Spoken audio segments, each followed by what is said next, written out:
12 दिवसाच्या ट्रिपमध्ये वेगवेगळे ठिकाणं, वेगवेगळे स्थळ, वेगवेगळे भाग, वेगवेगळ्या एरियामधील जंगल, वने आपल्याला अनुभवायला मिळाले. तरी मुक्काम होता महाबळेश्वरला. महाबळेश्वरला गेलो, पण बघण्यासारखं तर भरपूर आहे, छान आहे बघण्यासारखं.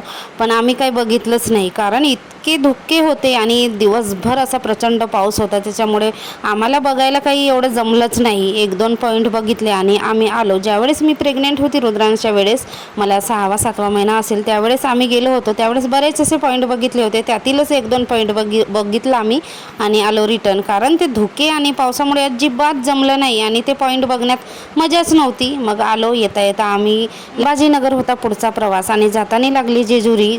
जाताना लागली म्हणजे त्या मार्गाच्या थोडंसं साईडलाच होती. तर मग आम्ही जेजुरीला गेलो आणि तिथे दर्शन घेतलं. दुसरी वेळ आहे जेजुरीला जायची आमची आणि इथे गेल्यानंतर दर्शन वगैरे झालं. भागातील लोक शेगाव शिर्डी नेहमी जातात, पण जेजुरी साईडला जास्त जात नाही. तर ते सुद्धा झालं सगळ्यांचं. छान प्रसन्न वाटलं सगळ्यांना. आणि एखादं ठिकाण ज्या ठिकाणी पाण्याची वगैरे व्यवस्था असेल अशा ठिकाणी थांबून मग स्वयंपाक सुद्धा केला जातो. नेहमी स्वयंपाक करत नाही, पण जशी वेळ असेल आपल्याकडे तसं बघून मग स्वयंपाक केला जातो. जाऊन एका ठिकाणी रात्रीचा स्टे केलो आणि सकाळी उठून अजून निघालो आम्ही पुढच्या प्रवासाला. प्रवास होता छत्रपती संभाजीनगर जिल्ह्यातील अजिंठा वेरूळ लेणी.